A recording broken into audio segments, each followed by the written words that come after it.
Bismillahirrahmanirrahim. Assalamualaikum warahmatullahi wabarakatuh. Alhamdulillahi rabbil alamin. Nahmaduhu wa nasta'inuhu wa nastaghfiruh. Wa na'udzu billahi min shururi anfusina wa min sayyiati a'malina.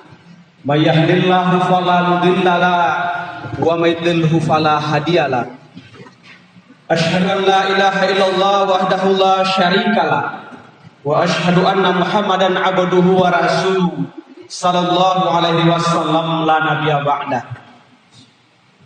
Kaum muslimin dan muslimat, bapak dan ibu, orang-orang tua kami yang kami muliakan,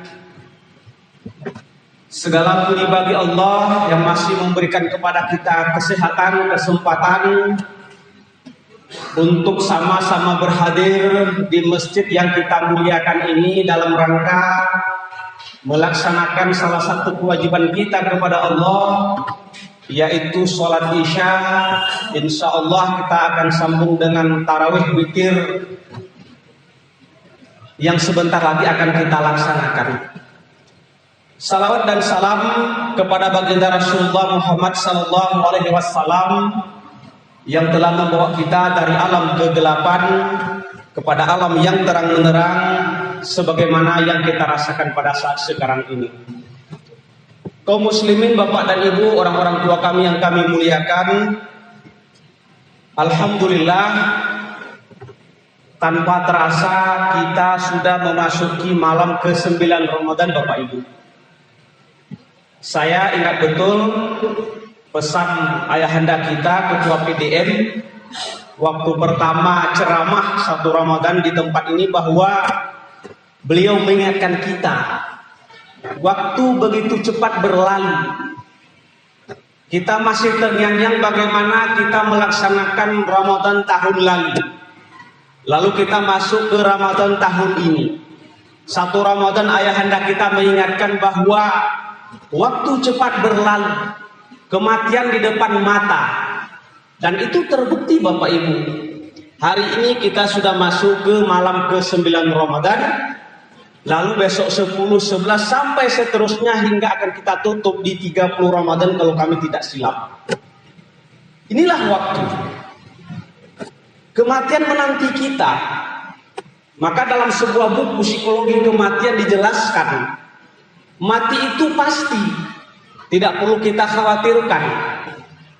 Yang perlu kita khawatirkan adalah apa bekal kita, apa yang kita bawa menuju kematian itu.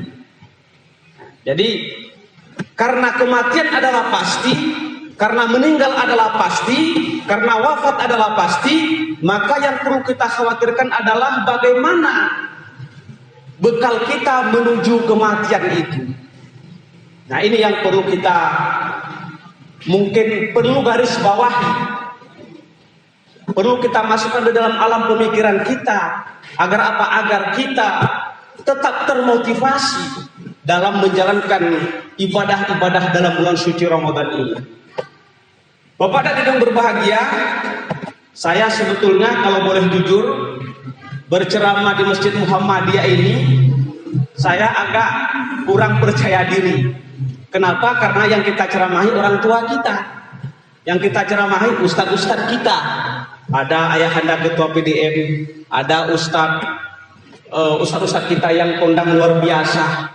Namun daripada itu, nanti apabila kami menyampaikan ada kekurangan, ada kesalahan, terlebih dahulu kami minta maaf kepada kita semuanya. Anggaplah ini bapak ibu sekalian, kita mengulang kaji, kita saling memberikan informasi bagaimana situasi Islam hari ini di Indonesia. Nah, sehingga kita bisa berpikir apa yang perlu kita persiapkan untuk generasi-generasi muda kita. Bapak dan Ibu bahagia, Allah berfirman di dalam Al-Quran surah Ali Imran. Saya sering baca ayat ini, 104. A'udzubillahi minasyaitonir rajim. Wal takum minkum ummatu yad'una ilal khair wa ya'muruna bil ma'ruf wa yanhauna 'anil munkar wa ulaika humul muflihun. hendaklah ada segolongan di antara kamu orang-orang yang menyeru kepada yang ma'ruf, kebajikan, mencegah daripada yang mungkar, dan mereka itulah orang-orang yang beruntung. Bapak dan Ibu berbahagia, ayat ini adalah ayat landasan teoritis Muhammadiyah berdiri. Ini salah satu ayat, ya, kenapa Kiai Haji Ahmad Dahlan termotivasi mendirikan Muhammadiyah, karena termotivasi dari satu ayat ini, salah satunya. Nanti ada juga ayat yang lainnya, misalnya 110, misalnya Ali Imran kuntum khairu ummatin ukhrijat linnas dan lain sebagainya. Tapi salah satunya Ali Imran 104. Kiai Haji Ahmad Dahlan pendiri Muhammadiyah, didirikannya Muhammadiyah tahun 1912 di Kampung Kauman, Yogyakarta, ada tujuan Bapak Ibu. Suatu ketika Kiai Haji Ahmad Dahlan menyampaikan kepada murid-muridnya bahwa mungkin sering kita dengar. Apa kata Kiai Haji Ahmad Dahlan? Katanya adalah Allah menjamin agama Islam tidak akan terhapus di muka bumi ini. Tetapi Allah tidak menjamin agama Islam tetap ada di negeri yang kita cintai ini, atau Indonesia ini. Nah, ini saya ulangi lagi. Kiai Haji Ahmad Dahlan mengatakan bahwa Kiai Haji Ahmad Dahlan itu pendiri daripada Muhammadiyah ini. Beliau mengatakan Allah menjamin agama Islam tidak akan terhapus di muka bumi ini, Bapak Ibu, orang tua kami. Tapi Allah tidak menjamin apakah suatu ketika Islam masih ada di Indonesia atau tidak. Allah tidak menjamin itu. Maka sebuah penelitian pernah saya baca beberapa bulan yang lalu. Dalam kurun waktu 20 tahun terakhir ini, orang-orang Indonesia, orang-orang Islam, ya, bisa murtad, bisa berpaling dari agama tauhid ke agama non-muslim hampir 15%, banyaknya. Hampir 15%. Ini penelitian Bapak Ibu. Yang namanya penelitian skripsi, tesis, disertasi itu akurat. Dan ini diteliti oleh sebuah kampus. Hampir dalam kurun waktu 20 tahun ini 15% orang Indonesia, orang Islam masuk ke non-muslim atau Kristen dan lain sebagainya. Ini yang dikhawatirkan oleh Kiai Haji Ahmad Dahlan, pendiri Muhammadiyah. 270 juta penduduk Indonesia, kita kalikan Bapak Ibu, kalau 15% berapa kira-kira yang pindah agama ke agama orang lain atau non-muslim? Berapa setahunnya dan lain sebagainya. Dulu waktu kita masih kecil, waktu saya masih kecil, waktu mungkin Ustadz Ilham Irada juga masih kecil, sering kami dengar di kampung. Katanya orang Islam kita di Indonesia ini 99,99% banyaknya. Islam semua kita. Tapi beberapa bulan yang lalu saya baca sebuah penelitian bahwa 85% hari ini tinggal orang Islam di Indonesia. Kemana yang lain Bapak Ibu? Mereka berpindah agama. Apa penyebabnya Bapak Ibu kaum muslimin sidang jamaah yang berbahagia? Penyebabnya yang pertama adalah faktor ekonomi. Ekonomi kita. Maka tidak salah kalau Kiai Haji Ahmad Dahlan Muhammadiyah memasuki abad kedua, fokusnya adalah bagaimana memperbaiki ekonomi umat. Fokus kita itu bukan lagi persoalan yang sifatnya itu kunut, bukan lagi yang sifatnya itu sholatnya 2244 dan bukan itu persoalan kita hari ini. Kalau itu sudah tuntas di abad pertama, Bapak Ibu sedang jamaah yang berbahagia. Yang seperti itu kalau di Muhammadiyah sudah selesai, tidak perlu dibicarakan. Karena sampai kapanpun itu tetap ada perbedaan para ulama. Makanya waktu malam pertama ayahanda kita menyampaikan, walaupun kalau kita di Muhammadiyah tetap konsisten melaksanakan 443, kalau ada di luar melaksanakan 2222, 3 itu dipersilakan dan dibolehkan karena juga ada dalilnya. Maka kalau kita di Muhammadiyah ini sudah selesai. Yang persoalan tentang kunut itu sudah selesai diperbincangkan. Yang persoalan berapa rakaat sholat sudah selesai kita. Fokus kita ke depan adalah bagaimana memperbaharui, bagaimana meningkatkan ekonomi umat ini. Makanya Muhammadiyah hari ini fokus bagaimana meningkatkan, menghadirkan amal-amal usaha yang bergerak dalam bidang ekonomi. Itu hari ini. Maka kaum muslimin sidang jamaah bahagia, ini ekonomi menjadi persoalan yang utama di tempat kita hari ini. Di Pulau Sumulu juga seperti itu. Bagaimana kita morat-maritnya? Mohon maaf, hari ini di Sumulu yang mungkin agak sedikit bisa bernafas ekonominya adalah PNS. Kalau PNS masih bisa bernafas. Kenapa? Karena setiap bulan masih ada gajinya, pasti ada. Walaupun itu 2 juta sampai seterusnya, ada yang ditunggu. Tapi yang lain kita khawatir, Bapak Ibu. Pengusaha sebahagian, yang lain adalah buruh kasar, swasta inilah yang hari ini kita khawatirkan bagaimana ekonominya ke depan. Walaupun memang sudah Allah tuliskan rezeki kita itu selalu ada, tapi kita selaku manusia juga perlu berpikir bagaimana besok, lusa dan lain sebagainya. Ekonomi yang pertama. Jadi kenapa orang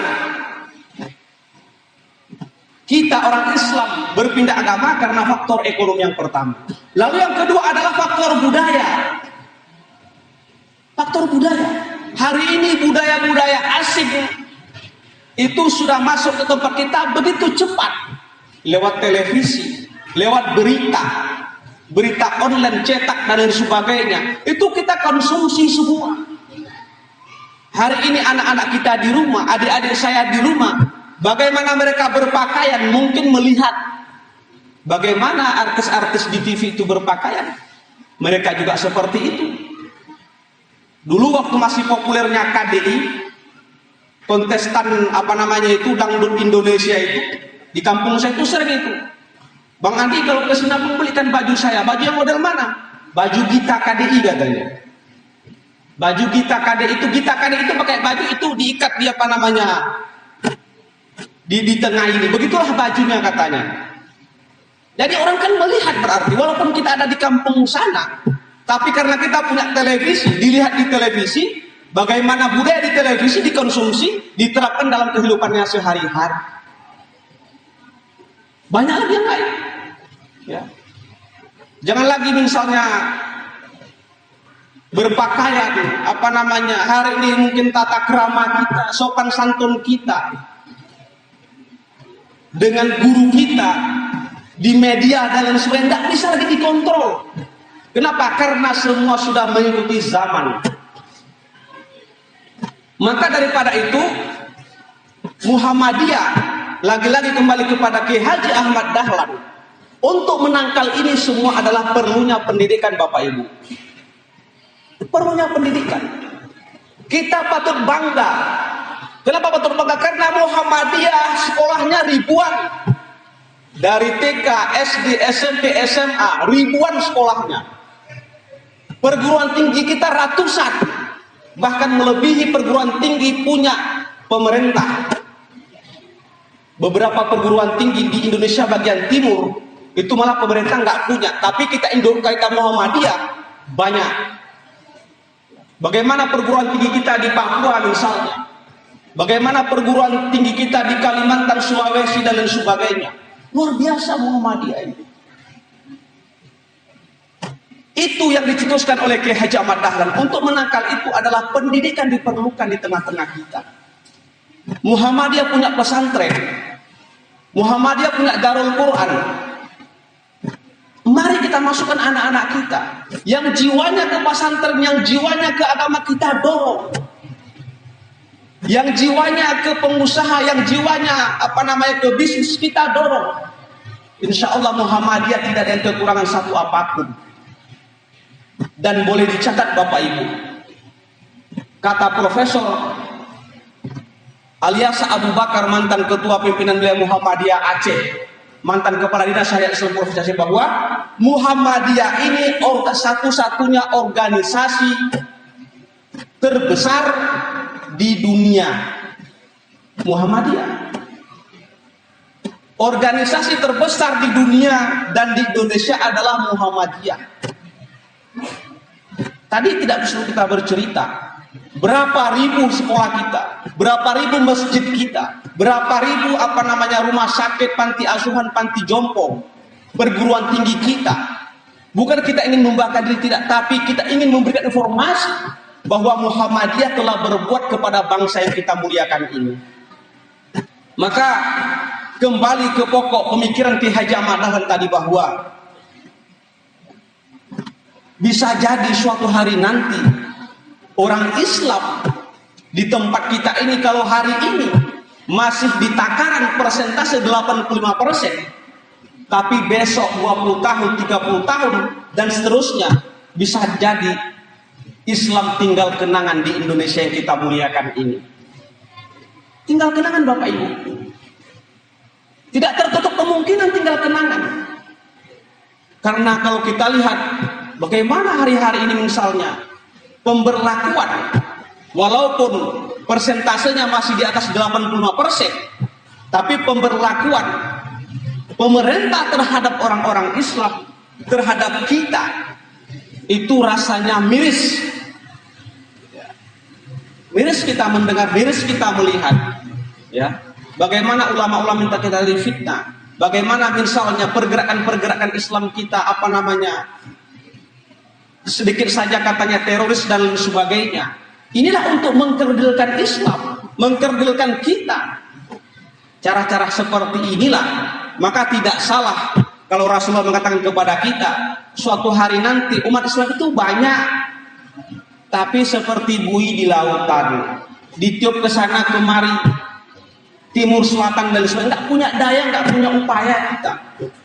Maka kita perkuat ekonomi kita, kita jauhi budaya-budaya yang tidak baik, kita perkuat pendidikan kita. Insya Allah, kalau ini semua sudah kita tanamkan di dalam pribadi kita, sama filosofinya misalnya anak muda yang perokok misalnya. Kalau kita di Muhammadiyah, merokok haram. Sudah diputuskan oleh Majelis Tarjih. Majelis Ulama Indonesia juga sudah memutuskan merokok haram. Tapi kita kok masih ada orang Muhammadiyah mencoba-coba. Padahal sudah diputuskan oleh Majelis Tarjih kita bahwa merokok tidak boleh, mengganggu kesehatan ke kita juga nanti yang terzolimi dan sebagainya. Seorang remaja yang merokok atau yang kuat pendiriannya tidak merokok, ya, dari kecil tidak merokok, remaja, dewasa hingga beliau besar tidak merokok, walaupun dia berteman dengan orang yang merokok, walaupun suatu ketika dia kuliah tinggal dengan orang yang merokok, tapi dia tetap teguh tidak akan merokok. Kenapa? Karena sudah mantap di dalam jiwanya bahwa dia tidak akan bisa merokok. Dia tidak mau merokok. Sama juga tadi seperti keislaman kita. Kalau Islam kita sudah mantap, kalau tauhid kita sudah oke, paten dan sebagainya, maka dengan siapapun kita berteman tidak akan terkecoh kita. Maka lagi-lagi tadi ke pendidikan kita kuatkan. Maka kaum muslimin sedang jamaah yang berbahagia, orang-orang tua kami, Ramadan inilah sebagai persiapan kita, sebagai salah satu solusi. Kita manusia memang tidak pernah luput daripada kesalahan. Kita tempatnya salah, sudah barang pasti kita salah. Tapi ada Ramadan, ada puasa yang diberikan Allah kepada kita untuk menghapus dosa-dosa kita itu. Ulama kita, ustadz kita sering mengatakan bahwa akan dilipat gandakan oleh Allah pahala-pahala kita kalau kita mengerjakan sholat, puasa, mengaji, membaca Al-Quran dan lain sebagainya. Akan dilipat Allah pahalanya bahkan sampai 700 kali lipat. Begitulah Allah berikan kesempatan kepada kita bagaimana kita bisa menjadi manusia-manusia yang baik kembali, bagaimana kita bisa bertaubat, bagaimana kita bisa kembali ke jalan yang lurus sebagaimana yang Allah inginkan. Inilah dia tempatnya. di dalam bulan suci Ramadan. Bapak dan Ibu yang berbahagia, ini mungkin sekedar informasi yang bisa saya sampaikan kepada kita, namun pada akhirnya adalah tergantung kepada diri pribadi kita bagaimana memaknai informasi yang diberikan oleh Ki Haji Ahmad Dahlan 1 abad yang lalu. Lalu hari ini bisa dicek Bapak Ibu, bisa dicek di data statistik berapa hari ini persentase umat Islam kita di Indonesia, bisa dicek berapa kira-kira persentasenya. Lalu kalau sudah dicek baru kita, wah rupanya betul itu informasinya. Lalu kita bisa menyiapkan diri, apa yang perlu kita persiapkan seperti yang saya sampaikan tadi. Mohon maaf atas segala kekurangan. Terima kasih atas segala perhatian. Nun wal qalam wa ma yasturun. Fastabiqul khairat.